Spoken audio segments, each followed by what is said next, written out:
First-time pinball machine buyers often ask me, what's a good game to buy? How much do they cost? Which ones are the most reliable?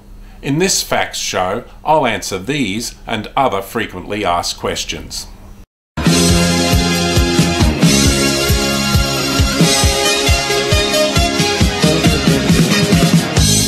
All Pinball Australia presents the Pinball Expert Show. I'm Mark Snyder, the founder of Pinball Expert. This is the first Pinball Expert FAQs show. It's a new question and answer series I'll be presenting periodically. Today's show covers common questions about selecting a pinball machine for you to buy. Buying a pinball can be a rather daunting task, especially if it's your first one and you don't have a particular game in mind. Some people want an interesting game without spending a fortune, and others have a particular list of games they'd like to own. Whatever your criteria is, there are some crucial things you should consider and some things you should disregard. Our first question is, how do you determine a good game to buy? Choosing the right game can be difficult, especially if you're new to the pinball world, or you haven't played in quite some time, or you're unfamiliar with more recent titles and don't know if you'd like them. Ideally, you'd find some locations near you where you can try some pinball machines and see if you like them. Other things you can do are visit pinball fairs, things like Pinball Expo, that sort of thing, where you can try lots of different games. You may have to travel a ways to do it depending on where you are, but it's certainly worthwhile. Another thing you can do is watch videos on the internet.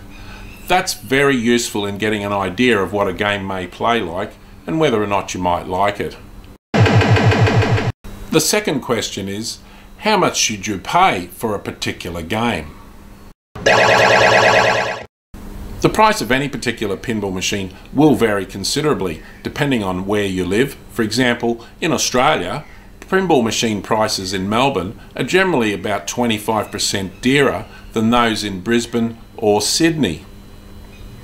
There's no reason for this, it just happens to be market forces. Games are worth what people will pay, not what people will say. As for other factors, the actual operational and cosmetic condition of the machine will heavily influence the price as well. A machine in really nice cosmetic condition that's just been serviced and works beautifully is going to command a much better price than one that looks run down and may play run down as well. You should also consider what type of condition you actually want from a cosmetic point of view, as that will really influence the price.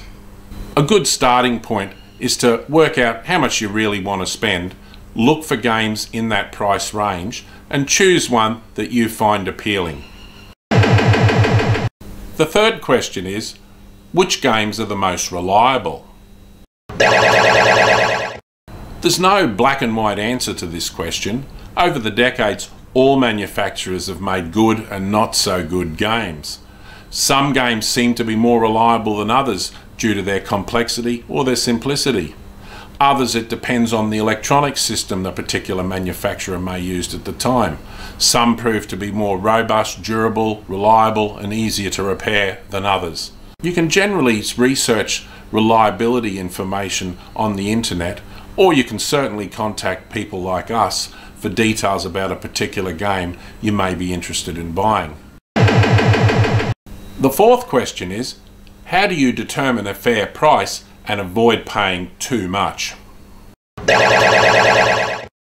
This is probably one of the most difficult of all questions to answer. Most pinball machines are in private hands and people will put whatever price they feel is fair on it, but it's not necessarily what the market will pay. You can look and see if other examples of the same game are available and compare prices that way. But remember, condition does vary considerably, as previously mentioned, so that's a very important factor you have to consider. Most sellers, especially private ones, don't keep their machines in tip-top condition, and they certainly don't pay someone like us to service them and sell them a few weeks later. They'll generally have them and use them for quite some time, and they may be getting close to needing some money spent on them. Maybe they're starting to play up a little bit, maybe they're not, but they know that they're getting close, and that's when they'll put them on the market while they're still working okay. So it's a good idea to expect to put a few dollars into a machine you buy, unless you buy it from someone who can prove that they've had it serviced or kept it in good condition. Receipts are always a good thing to ask for. If they've got receipts for work done, and don't fall into the trap where they say, oh yes, I had it serviced 2 months ago, when in what actual happened was they had a technician come out and repair a flipper that wasn't working. That's not a service, that's a repair. The fifth question is, what are the maintenance requirements and how much does servicing cost? Pinball machines have a lot of mechanical moving parts, and some of these components will wear out and need replacing periodically. It's not a very difficult task in general, and it's not a really expensive task either, but there is some technical expertise needed for many of these jobs. Basic servicing you can do yourself. Keep the playfield clean, change blown bulbs, replace some rubber rings, and even minor mechanical repairs. You can always contact us for technical help with the basics. We're always here for people. As for more advanced jobs, they're the ones that you really should leave to the technicians, especially when it comes to electronic repairs. The cost for routine servicing will vary depending on where you are, but it's really a good idea to probably have your machine serviced by someone who's experienced every 2 to 3 years in typical home use. You might spend a couple of $100, that's Australian dollars, and that will keep your machine in good working condition. The sixth question is, are there any games or brands you should avoid? There certainly are some games you should avoid, and there certainly are some brands. Early electronic brand called Playmatic is one that comes to mind. Terrible connector problems, a lot of components aren't available, just don't go near them. Other than that though, most early electronic pinball machines are quite good, easy to work on, and you can certainly get all the parts you need to keep it going. Same goes for games moving forward into the 80s. There are some items like unique parts such as a ramp or a unique gadget that you may not be able to get, and the same can be said for games made in the 90s. It really comes down to how many games were made and whether there's sufficient demand for someone to keep supplying parts for games from manufacturers that no longer make them. You can always contact us to ask if a particular game you're thinking of buying has any parts availability issues. Another good rule of the thumb, but it's not a blanket one, is to try to avoid games that have too many motorized gadgets, especially from the 80s and some of the 90s games, because a lot of those motors and gearboxes are no longer available, or if you can find them, will be quite expensive to pay for a new old stock one. The seventh question is, how accurate or reliable are internet game ratings? This is an important question. There's a range of websites with pinball game ratings, but they're often misinterpreted and can be misleading. Many of these websites have good general information, but their game ratings have different benchmarks. Most people would probably think a game rating of say 5 out of 10 is an average middle of the road game, but it's not. Typically a rating between 5 and 6 is very low, indicating an unpopular game. In fact, you usually won't find any games rated less than 5 out of 10 on most websites. You'd think a higher game rating of say 7.5 out of 10 to be very good, but in reality it's just a tad above average. On the surface, no games appear to be really bad, yet there are plenty that deserve a very low rating below 4. Production numbers provide an accurate indicator of any game's overall popularity based on the widest possible exposure, with feedback coming from many thousands of players worldwide.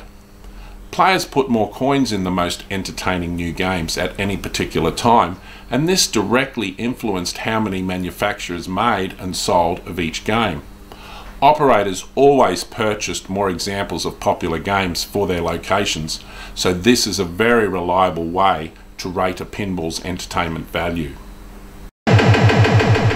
The eighth question is, what about parts availability, especially for older games. Parts for older games, particularly 70s and some of the early 80 games, are really quite easy to obtain. The reason is the mechanical assemblies are in common from one game to the other. For example, the same bumper assemblies, the same flipper assemblies, the same kicker assemblies, etc. Games back in this era didn't have lots of unique gadgets. They just had the same features, generally speaking, rearranged around the playfield. So components from aftermarket suppliers are still widely available. It's when you get into newer games of the 80s and 90s that you find parts become an issue sometimes. Games that have unique ramps, unique shaped trails, unique gadgets, that sort of thing, just made for that game, they can be either no longer available at all, as mentioned earlier, or very hard to find. The ninth question is one I get asked very often. What games or brands do I recommend? Despite being a popular question, this is one that I really have difficulty answering because everybody's taste is different. Some people love Terminator 2 and some people hate it. Some people love Surf and Safari and some people hate it. Some people love electromechanicals, some people don't. It's hard for me to say what you would like. What's better to order for you for dinner? Chicken or beef? That depends on what you like. There's no right or wrong answer. I can recommend games from a technical point of view. Say this game's more reliable than this one. This brand is more reliable. This is a good era of games. But I can't advise on specific games. Although there are some pretty popular titles that are, generally speaking, fairly safe bets. But not everybody is looking for games from the same era. Some people like the simplicity of electromechanicals from the 60s or 70s, and others like the enormous complexity that featured in some of the 90s games. And some people like both. So that's an answer I can't give you, and one you really shouldn't ask, because if someone is giving you an answer, it's not one that could be accurate. It's more likely that they're just trying to sell you whatever game or games they happen to have for sale. The 10th question is, how well do pinball machines hold their value? Pinball machines hold their value pretty well. If they're maintained properly, both cosmetically and operationally, their value is pretty stable. Some titles will go down a little, some titles will go up a little, but a good working pinball machine is never worthless. It's not like you're buying a microwave oven or some other home appliance. Pinball machines have an excellent resale value. Some will actually be worth much more than their new purchase price. So if the machine that you have is kept in about the same condition and you didn't pay too much for it, you can be pretty confident that the price you'll get when it comes time to sell it is going to be around the same. So a changeover is not going to cost you a fortune. The 11th question is, should I buy a game I've never played? The answer is no, not if you can help it. Not everybody lives in an area where there may be pinball machines for sale.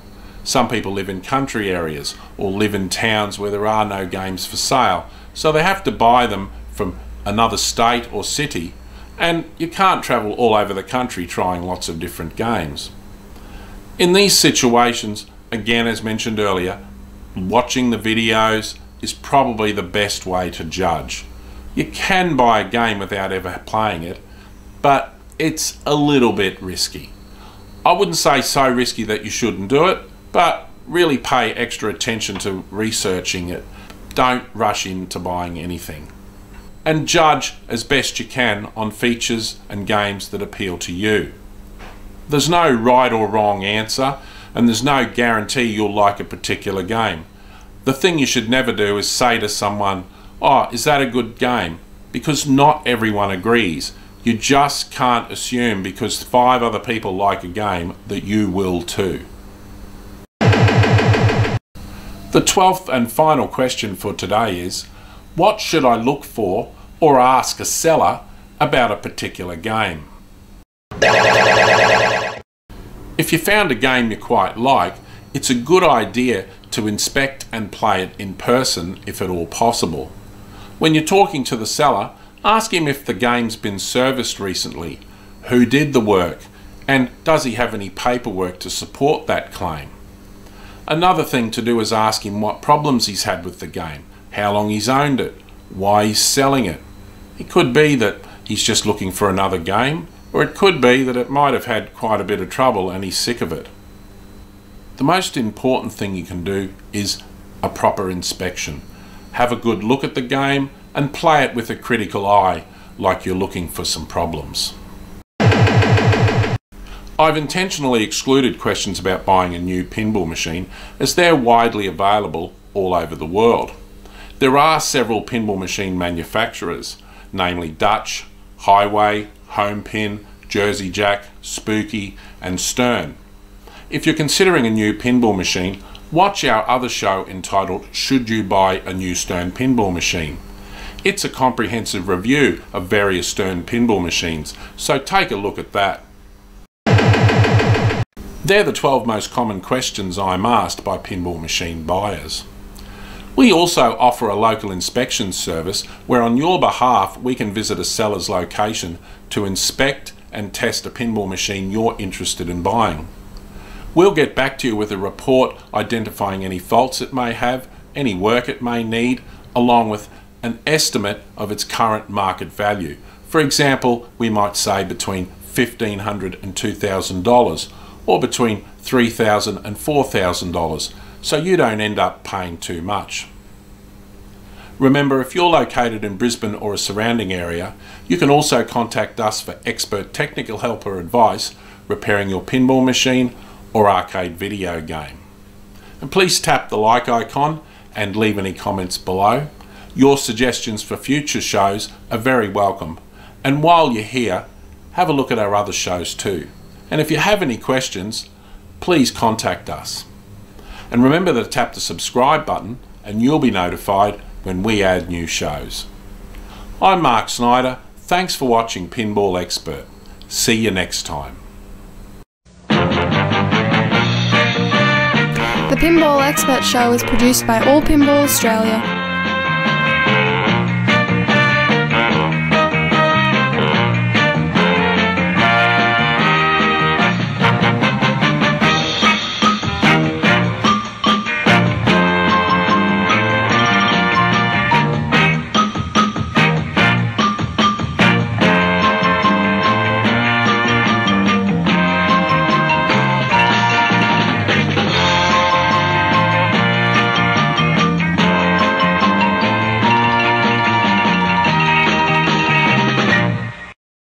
Want to play doubles?